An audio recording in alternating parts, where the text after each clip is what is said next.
Say, okay, I care about researchers. How can I make their work better? How can I make their work more efficient? How can I empower them? How can I help them push their insights further? Of course, I care about the users, because in the end, we need to serve them, and this is kind of like the end goal for all of us who are in this game. But my target, or the way I see it, is like, I serve researchers now.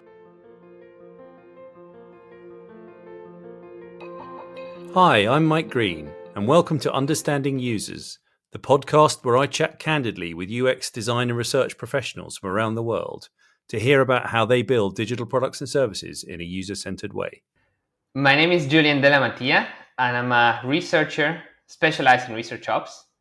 And I help companies build the infrastructure they need for research to happen in their context.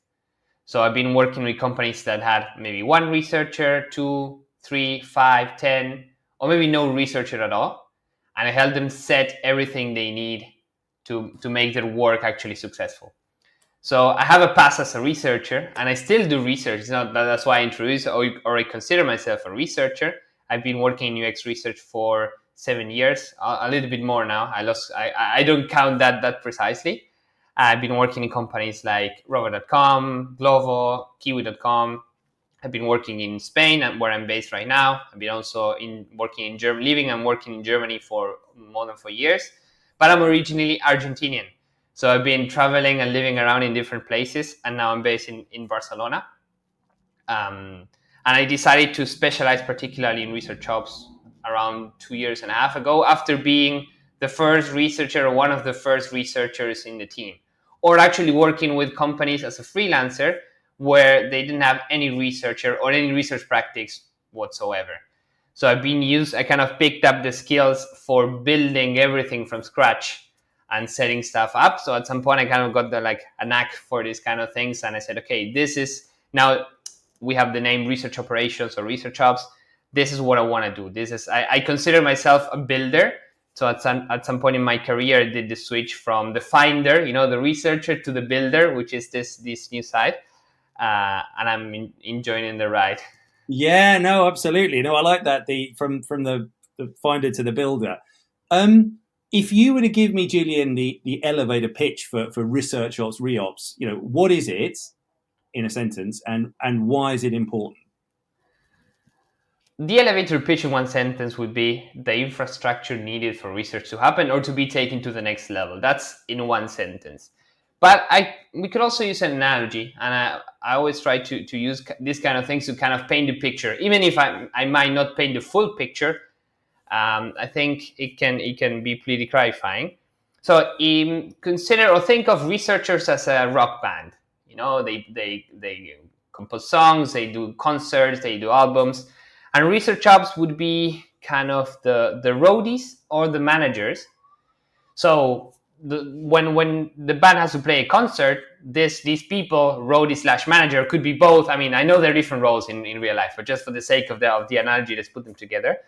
So this group will ensure that the venue is booked, that the sound is checked, that the lighting works and kind of matches the vibe, that the tickets were properly sold, that the instruments are there when the time comes and everything is ready. So the only thing the band needs to do is go on stage and play. And then the only thing they need to do is write their songs and sell albums. The rest is being taken care of. And this is kind of the way I see ResearchOps. We take care of the rest. We build everything for researchers to go and conduct research. And we take the hassle out of that part, out of the process, sorry. So does that presuppose a certain size of organization? I'm thinking if you've got a startup, let's say you're doing kind of more rapid research, can you still have a ReOps function in a smaller organization, or does it assume that there's a fair amount of researchers doing a fair amount of work? Definitely. There's no size. I mean, we do have, there's a tendency or a trend that most companies that have ResearchOps are large companies that have maybe a large research team, or they have this, what we now call people who do research. If research is happening and there are many people involved, normally these companies have. There's a trend. So if you look for companies that have ResearchOps as a function, you probably see a pattern there. Large companies, but this doesn't mean there are no ops, so there's no possibility for ops to to be a thing in other sizes of companies. I actually, I'm a strong supporter or a strong believer that we should start with ResearchOps early on, even when you have one researcher or no researcher at all, because the key thing here is like, is research happening in your company, regardless who's conducting it? I'm not going to go into this. What do I think about research democratization or continuous discovery? I know these are like hot topics in the research world. But if research is happening, okay, you should have someone taking care of the operations part, because the earlier you start, the better off you are, because you're setting up yourself for success. So I like that. To flip it on its head then, what would you say the consequences are for not doing that? If you don't establish a proper reops function early on, what kind of trouble can you get yourself into as an organization? Okay, if you have a team of researchers, the pros of starting early is that you start setting the process in place and you set the infrastructure in place, and then it's easier to scale later on. So this is, the more people you have in your team, or as your team grows, the more moving pieces you have there, and there's more output. There's more. Let's use an example. So you have 3 researchers, but then you start growing, and then all of a sudden you have 8. So from 3 to 8, it's a big leap, and then you have like, or from, let's do 3 and 6. From 3 to 6, it's double the size. So you have double the need for participants, double the need for organizing processes, also double the output most likely. So the more people are involved, the more complicated it is to coordinate everything. So it's good to orchestrate everything from the start and set the practice right from the start. So then it's easier to scale and it's easier to control somehow. And then in the case of companies that don't have researchers, but they're people conducting research, there are many things to it. I'm not saying that the research there is necessarily bad quality or there is like set up for failure, but I'm saying these people are not necessarily specialists in research. So there are many things that happen, that they don't know how to source participants, or they have problems with that and they don't comply with. Here in Europe, we have GDPR and all these privacy laws. They don't comply to that. They have they introduce a lot of bias in the interviews because they're not trained there. So there are many holes in the practice that could be filled from the research with a ResearchOps role in place. Right. Okay. So let's say I'm an organization of medium size, for example. But if you said size doesn't matter, and I come to you and I'm digitally immature, but I want to get onto the get the ball rolling with user-centered design and kind of a user-centered approach to building products. But I haven't the first clue about how to go about it in terms of research. What would you say to me, and how would you upskill me and my team as an organization? Well, I will start asking questions about the team size. Then, what are your plans? I think those 2 are the initial questions I would ask, because it can happen. Okay, we have 3 researchers now, but we don't plan on growing the team. Or we have 2, but we want to scale to 10. This is kind of like the recipe. This is like going to the doctor. It's, okay, tell me your symptoms, and I tell you how we can go about it, or what you should take. And the approach and the thing you build need to fit that context. So it's very different to, like, the things I would suggest to a company that has a small research team and wants to grow is slightly different to what I recommend to a startup who's conducting continuous discovery and they need something. So there are several ways you can create a dedicated role. You can hire a specialist. You can have a fractional ResearchOps team. They only do some part. Or you can hire an agency for that. There are many ways of going about it. You can define, okay, we have a team of 5 people, and these 2 are gonna handle the ops part. So they're gonna split their workload or the capacity, and they would, 30%, 40% of their capacity would be spent on building the infrastructure. So there are many things going about it. There's no one size fits all. So I think that's important to state, because many people, when they think of ResearchOps, they believe, okay, yeah, we don't have, apart from the team side, that's probably the first thing they think of. Okay, we don't have a team of 15 researchers. We don't need ops now.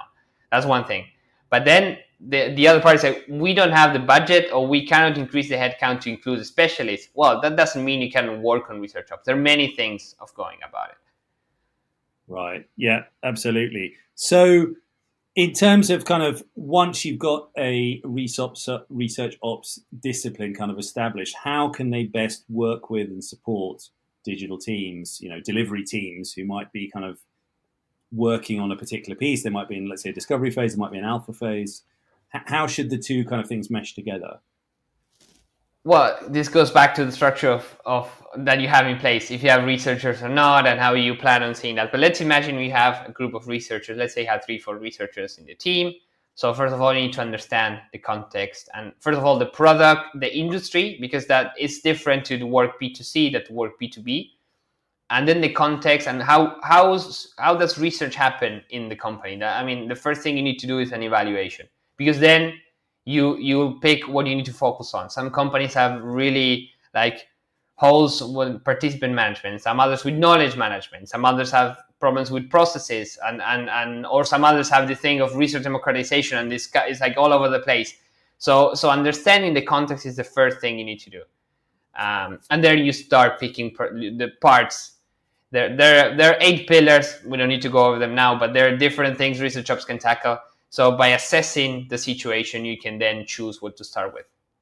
Right. And what about the kinds of tools that a reops team or reops function would use? Do you have particular things that you recommend, or you would suggest that there are particular bits of software they could think about? Well, the thing with ResearchOps specialists, I would say, and probably if there's some listening, would probably agree. I think our craft is very tool agnostic, and we should be very tool agnostic, because actually this is, again, like the doctor. What are your symptoms, and then I'll tell you which medicine. It's not the same to take ibuprofen than to take something stronger. So it will depend on many things, on the context, on the team, on the budget, especially. So I work with companies that have a larger budget, so I recommended, I don't know, they wanted to build a repository. So, okay, this is the tool for you according to your needs and your strategy using the repository and the budget. But I also work with startups that were bootstrapping. So there was no chance of spending, I don't know, 10K on a fancy repository tool. Nothing against them, also love them. But we needed to go like really, really lean and really cheap there. So we built something on Google Sheets using queries and so we need to be mindful of this broad spectrum when recommending tools. There are many things, many factors involved. And you raised repositories there, and I just want to dig into that in a bit more detail, because obviously there's they seem to be proliferating all the time, and I myself have started using a couple of one recently that I hadn't used before.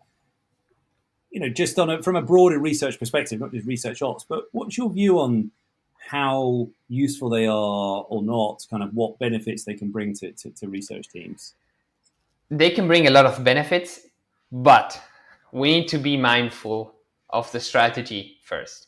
The first thing you need to define is what do you need, what does your team need, and what can your team, or what would your team use? And then you can define how the strategy and the next steps and so on. I think now I agree, repositories are a hot topic. Everybody wants to build one. Oh, okay, yeah, I saw, or I talked to this colleague of mine. They're building the repo. It's great. It's looking great. We also need one. It's not going to solve, if you don't set it up correctly, it's not going to solve the problems that you're set up to solve. So the first thing I always recommend is strategy. You need to define many things. I always try to frame in a 5 C's framework. The content, the who's creating the content, who's actually consuming the content, what kind of content, who's cleaning it up. You need to define all these things first. It's not the same to create a repository for researchers to look for stuff, like they look up their own work and they say, okay, but then to build something or is meant to be used across the board. Like anybody in the company can go inside and look for insight. It's not the same. It requires a different structure, a different size, or you don't need to have so many things in place in one or the other. So that's important. Then how you create the content and who creates it. It's not the same. A repository for research is probably very different than a repository for product managers or for designers or for, I don't know, everybody, people from sales or CRM that can go inside. It's very different. So I think defining that from the get-go is important. We should not run, okay, let's build the repository because it's cool. You know. Yeah, and the danger is with this world sometimes is that happens, doesn't it? The latest shiniest thing, everyone jumps on the bandwagon and wants to sort of have it. Um, Thinking about kind of lessons you've learned along the way, what would you say, Julian, in terms of you yourself as a researcher and a reops expert? What have you learned in terms of kind of best practice for doing for setting up a reops discipline? Well, first of all, you need to make sure, or you need to make clear, I would say, that it takes time to build the right infrastructure, and you will start progressively, and that the impact you will have is not going to be seen right away. So let's say you rework the way research participants are managed. You will start reworking that. You will try. You will learn from that. You will iterate. But then once you set it up, you will probably won't see results in the first couple of months. You will start seeing them later on. Let's say one specific thing. You build a panel for participants. So you're not gonna see results in the first 2 weeks or the first month, not even the second month. It's gonna take a long time to build that and to curate that and to make the most out of it. Same with the repositories, which is discussed that. Like when you have a repository with 10 reports, you don't see how much it is, and one quarter is not gonna give you a lot of information, but two will, or maybe three, and then talking to the stakeholders, gathering their feedback and polishing. Same with the taxonomy, the tagging part of the keywords we use for searching.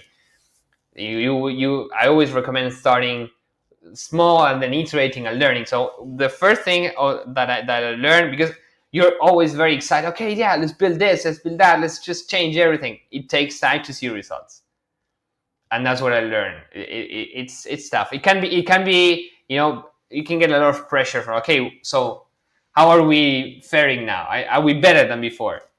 So yeah, that's really interesting. I was going to ask you about pressure and skepticism, perhaps. Like, I totally agree with you. It takes time, but I can see why, particularly lean organizations very focused on the bottom line, for someone to come in and say this is going to cost you X, it's going to take this long, you probably are not going to see a huge amount of return on that investment up front, even if the investment's very small. How do you deal with that skepticism, like the senior stakeholders? It's not easy, and I have to say that the thing with ResearchOps, and one of the challenges that I've been facing and I also face is talking to companies that kind of are not so mature in terms of design. So normally our allies are, of course, research, because I don't even count them as allies because we're part of the same family, so it's the same. But I would say designers, and in some cases product managers. But like normally on a senior management level, there's like, what is ResearchOps? So why is there even a need for this? So trying to pitch the need for building a research infrastructure to companies that have no research has proven to be quite difficult. Saying, okay, why do we need that? And there are many.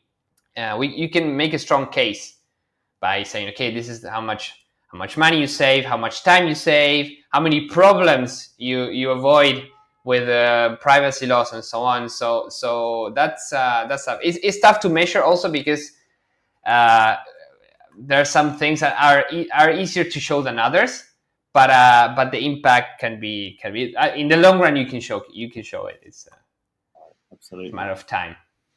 Let's focus now on Julian Della Mattia himself, like your career sort of to date. I'm interested, just kind of winding the clock back a bit. Talk me through how you've got to where you've got to.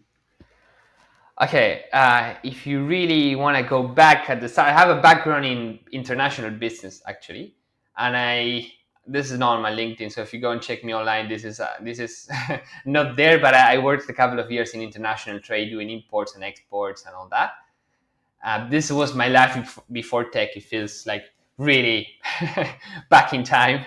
But then when I decided to start in tech, and I started off as a product manager, actually.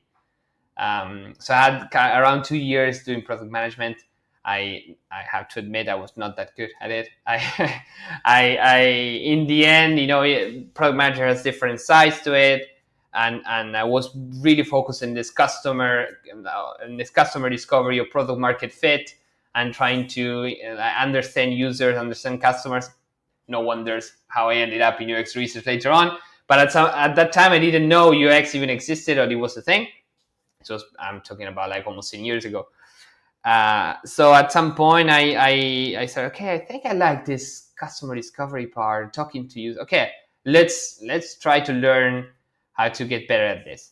So I started buying books, and I bought, and I lost count how many books I bought in that time, and I was like devouring books. It was consuming a lot of info. And then I got this book called Sprint, a pretty famous one. And I moved to Germany. I was living in Argentina at the time. I moved to Germany, and I got in touch with a designers collective who was doing design sprints combined with design and research. So research was pretty lightweight, but they were heavy on design sprints. So I actually started being a facilitator that did some research, mostly related to design sprints. So maybe it was a design sprint. I conducted some research before or afterwards with the usability testing. So it was pretty much this package kind of research. But then I also kept on trying. Okay, I want to become better at this. I want to learn how to talk to customers better. I want to know new methods and so on. And then I kept on learning, and I kept on pushing for more research, like a little bit, like opening up the scope. It's not just the 2 weeks before, 2 weeks after the sprint, but like maybe larger and larger. And then I decided, okay, this is great, but maybe this is not the context for me. I need to go in-house to learn the craft properly. So I joined a company, and as a first researcher, they were moving stuff. There was a merge going on at the time, so I had the first start as a product researcher, and then I started building stuff and doing research. I was the first one doing that there. And I kind of like this thing of building. Okay, we need to first of all like evangelize a little bit of what research is and showcasing it, involving stakeholders, signing tools. All this part I really enjoyed. Participants, how to get them, and how to have building the newsletter, the user base, or sending in recruitment through the newsletter and so on.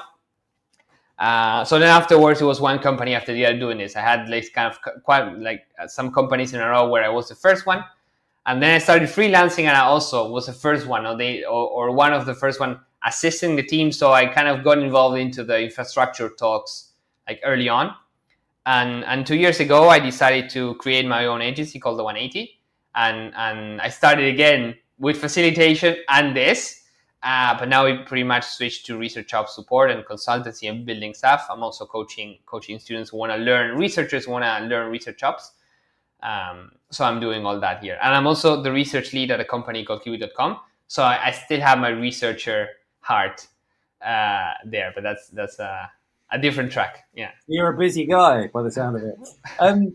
Tell me, what is it, Julian, that you love about research, doing research? And conversely, what frustrates you or challenges you about it? Well, I have to say that at some point, mind my words here, it's not that I don't love research, but I stopped loving research as profoundly as I used to. And I because when you're a researcher, you really care. I mean, it's not that I don't care, but I really care about the users. You want to understand users. You want to vouch for them. You're their voice. You want to bring their input. That's kind of your goal. You want to find out stuff, their needs, and build and brief the others on what do we need to build to cater their needs and serve them. But at some point, I don't know when exactly. I don't have a clear idea on this. But at some point, I stopped caring that much about users, and I started loving researchers. You know what I mean? That's probably at some point, without noticing, my switch to becoming a ResearchOps person. Say, okay, I care about researchers. How can I make their work better? How can I make their work more efficient? How can I empower them? How can I help them push their insights further? So I did change that. So now, of course, I care about the users, because in the end, we need to serve them, and this is kind of like the end goal for all of us who are in this game. But my target, or the way I see it, is like I serve researchers now. So your users are the researchers, effectively, and the research teams, rather than in addition to the end users, if you like. Exactly. Yeah. Also stakeholders. We don't want to leave them out Yeah, too. yeah, of course. Product managers, designers, we love you too, but you know what Yeah, I mean. Yeah. that's a given. Yeah. Perfectly. I mean, we haven't touched on AI yet. It seems remiss. Any conversation you have in this world these days seems to involve AI in some form. But AI or not, kind of, how do you see this discipline evolving? Well, research's been messy in the couple of months and couple of years, I would say. And there are many things going on. First of all, I would say that there was this emergence of UX research as a thing, as a role. That I'm going a bit back in like a couple of years ago, started to appear. I remember back then when you went on LinkedIn or Glassdoor or any portal you like to look for jobs, you type UX research and you have maybe one result or even none. And so we started seeing that growth, and we started like more positionings were opening, especially here in Europe. Maybe in the US it was like slightly earlier, but in Europe it was like this. In 2017 or 18, research positions were hard to come by. And then we started seeing more and more and more. It's not still, I'm not going to say it's really universal. Like we don't have statistics on this, but I would say most companies don't have researchers. That's a fact. We don't need. I don't think we need any statistics, but I would say very low percentage. So we're still far from being universal. There are companies that still don't have that, but it's been growing. I don't want to talk about layoffs. I mean, it's a tough situation for all out there, not only researchers but also engineers, designers. It's tough. Like we are in a tough world now.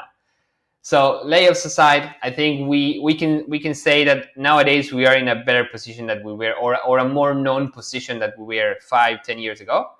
So research grow, but also we have other factors like research democratization and the emergence of continuous discovery in the last year and a half. I would say I'm not gonna. We could if you want, but I think there's so much content on what research democratization is, and is it good, is it bad. I try to stay away from this, but And yeah. just to clarify that, when you say research democratization, tell me more about what do you mean by that? Okay, well, I think originally the need for research democratization was meant to be, okay, we need to make research accessible, we need to share it, we need to make people aware of what we do.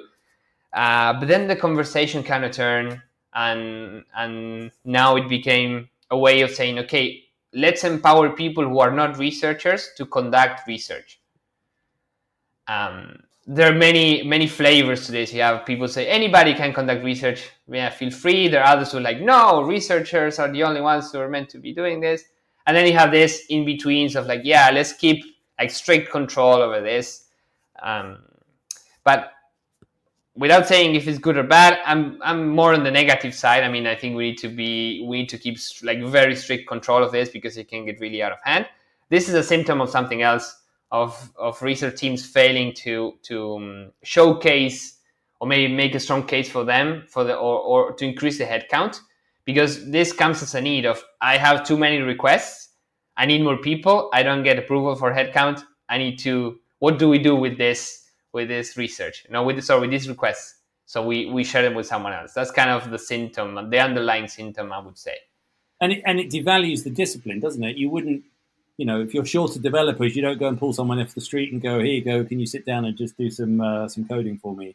Or you wouldn't do it with product managers or other disciplines. But it feels like people think, it's just talking to people. There's a risk that it's perceived to be, anyone could do this. But I would argue that, well, I would hope that we add value because we have specialist skills and experience in the way we do it. There's definitely that. I think the output can be definitely lower quality, because it's like having someone cook for you, and this person maybe doesn't have the knowledge of sanitary rules. So whatever you get cooked, maybe you can get food poisoning out of it. It's not just if it tastes good or bad. It can be there. But having said that, I think there are many gray areas there. So designers doing usability testing could be a thing. Maybe yeah, maybe not. Product managers. I mean, Steve Blank in 2004, I think, wrote the 4 Steps to Epiphany. He talks about get out of the building and talk to customers. So product managers have this ingrained that we need to talk to customers.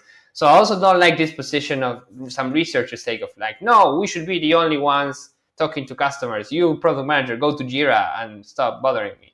I also don't like that approach. Well, So we, that's also, yeah, just to jump in, that's also, dare I say it, nonsense in many ways, because if you think about, like I think about my client I'm working with at the moment, they have a call center effectively, and the people handling the calls from customers are also very much on the front line talking to users every day. And it's very important in terms of any kind of research and design process that you involve people like that as well, because they have lots of insight beyond what we as researchers have. exactly, definitely. Yeah, so that's the point there. From my perspective, there are two key things about research democratization that we should assess. First of all, the risk, because we assume that it's lower quality because it's not done by the top experts in that. So it can be lower quality. So okay, what kind of projects are you putting on their plate, and what's the risk? If you get this wrong, can the company go sideways and then build something like embark in a journey where we're not coming back? We just go in Titanic here. That's one thing you need to assess. It's not the same, okay, just talk to some customers, get some ideas, and then we polish that further than to say we need to make a very important business decision or design decision based on this output. Then, that's where pros are pros. That's my take. But also there's one important thing that sometimes gets overlooked, that this is a transfer of capacities. So when you have a product manager or a designer conducting research, they're not doing something else. So they're not designing, or they're not whatever the role is. They're not doing that. So is the benefit you get from them making your workload like lower? Is that better than is that time better spent there than on their craft? So you need to make that kind of calculation somehow. If there's a calculation to be made, it's more like a feeling. It's like a designer spending 3 days conducting usability testing. Is that a good idea, or should they be designing? And that's kind of, I think each team should make their own calls there, but definitely something to consider. Yeah, absolutely. And I mentioned AI before. I'm interested to know, how do you foresee that impacting research discipline going forward? I'm not very scared of AI. I'm all AI is a tool, and the problem is when people use tools for the wrong thing. That's the problem. AI as a thing is not the problem. The problem is how we use AI. So the thing is, if we now think that going on ChatGPT and asking stuff there is going to be any form of research, maybe desk research, if anything, remotely close. But that's pretty much that. But I've seen tools. Okay, we have these users, and that they don't exist, and they're made of. So I don't know. I don't think that's the way to go. But on the other hand, we have some tools experimenting with AI for, apart from note taking, for creating or helping you cluster the output of your research. So they could really accelerate the way researchers work. And from an ops perspective, this is great. We want to make work more efficient and easier. So all these things actually make sense, and I think this is it's good news in that regard. But I'm not scared of AI replacing researchers, or no, I don't think so. That's, maybe I'm wrong, and in 3 years you're interviewing Skynet. I don't know, like Terminator all over the place. I was going to say, well, we'll come back to this in a few years. Maybe none of us will be here, but let's hope not, eh? Final thing, Julian, my 3-card challenge. So I've got here, as I always do, so Queen of Diamonds, Jack of Spades, and Ace of Hearts. And on the back, I've written either tool, technique, or trend. So if I can just get you to pick one. I'm going with the ace. Okay, so the ace is tool. Okay, wrong one. Yeah, I mean, as I said before, as a ResearchOps specialist, I have to be tool agnostic. I'm the one having the Swiss Army knife, so I can't really marry any of the tools. I need to say this is the best tool for your context, for your needs, for your team, and that's pretty much that. I need to keep myself agnostic. If you want, I can take another card. If you want, I can draw another one. We will do in a second. Just first of all, I totally get that for the kind of work you do, but in terms of your own work, let's say a tool, a bit of software you have on your own laptop that you use day to day that you find pretty helpful or beneficial to you? Is there something you can Okay, Notion. Okay, tell me more. Why? Notion, because it's very flexible. You can do many things. There are a million templates. You can move stuff around. You can use it for so many things. And I got really fond of it. And it's really lightweight. It's really easy to share stuff around. It's really easy to get people on board it there. So Notion, and also Notion for me, and again, coming to this, different teams, different needs, different uses, is pretty universal. I can have conversations with a large company and with a startup, and both could use Notion. So that's why also like it's very, very, very versatile. 2 more cards. Okay, the Q, the Queen. The Queen. So on the back, I've written trend. Trend. What's a, and this could be positive or negative, a trend you see in our world? Okay. Picking up from the question you asked me for, I said, we have the growth of the researcher, the boom of research democratization, whether it's good or bad. I'm not going to evaluate that. And we also have the appearance of continuous discovery, which is product trios, which are PMs, designer, and engineers conducting interviews every week or research every week. That's a new trend, and that's also something we need to address, especially from a ResearchOps perspective. So these teams normally don't have researchers, don't have infrastructure, and I think the spirit of what Teresa Torres put in her framework is amazing. I think is great, but we need to set the boundaries there. So connecting this to the question, how do I see the future? I think there's a case for more operational roles in the future. And I know you might say, okay, some bias there because you're a ResearchOps specialist.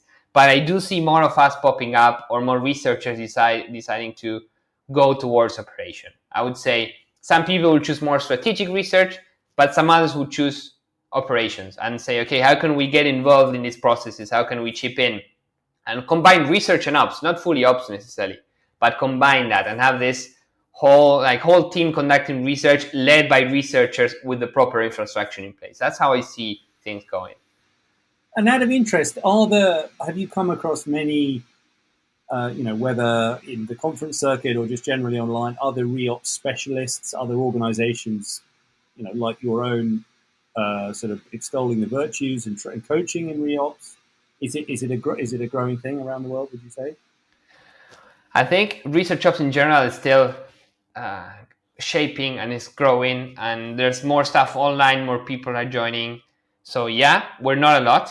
If you go online, there's not we have blogs, we have communities. It's growing, and I hope there's more. And I noticed there's a slight increase in people interested in, especially researchers. I'm not aware of many people doing this.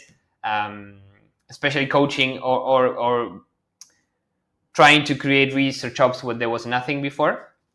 I think we're a couple and we're a handful, but I hope, it's not that I hope this grows because everybody will benefit from that in the end. So if we see more people evangelizing and pushing for ResearchOps and trying to build the research infrastructure, everybody can benefit from this. And last one then, Julian. Yeah. Jack of spades is technique. This should not come as a surprise at this time. I mean, we've spoken for almost an hour already. So facilitation is definitely something that can be game changing. And I have to say that I had different roles, or different flavors of roles and different stuff, but something that never left my side was facilitation. That's the real Swiss Army knife. Do you need to align your team? We can do a workshop. Do you need to come together and ideate? You can do a workshop. Do you need to put your insights in motion and kind of have people take action? You can do a workshop. Do you need to define objectives? You can do a workshop. It's a Swiss Army knife. And this I advise anybody who's listening to this, if you get the chance to learn how to facilitate workshops, it doesn't need to be a retreat, a design sprint, or anything. 1 hour, 2 hour workshop, this can definitely change your game. you can benefit, and your team can benefit so much from that. I'm just chuckling when you said retreat. I was just imagining a kind of research retreat. I quite like the sound of that. Well, maybe that's an idea we can test. Julian, it's been an absolute pleasure talking with you. Thank you so much. If people want to find out more about you, where can they go? They can find me on LinkedIn, Julian Della Mattia. I post 3 times a week there. I create content, it's ResearchOps and research. So if you want to learn more, you can follow me there. I'm launching my newsletter at the end of this month after summer kind of fades away. When summer is fading away, my newsletter is coming. So also if you're interested, you can join that. So thanks a lot, Mike, for having me. It was my pleasure. Thanks for listening to this episode of Understanding Users. If you enjoyed what you heard, do please like or comment wherever you're listening, and feel free to share this episode more widely. And feel free, of course, to drop me a line with any feedback via LinkedIn or my website, researchable.uk. Join me again next time when I'll be sharing some more insights from digital design professionals. Until then, stay safe and stay user-centered.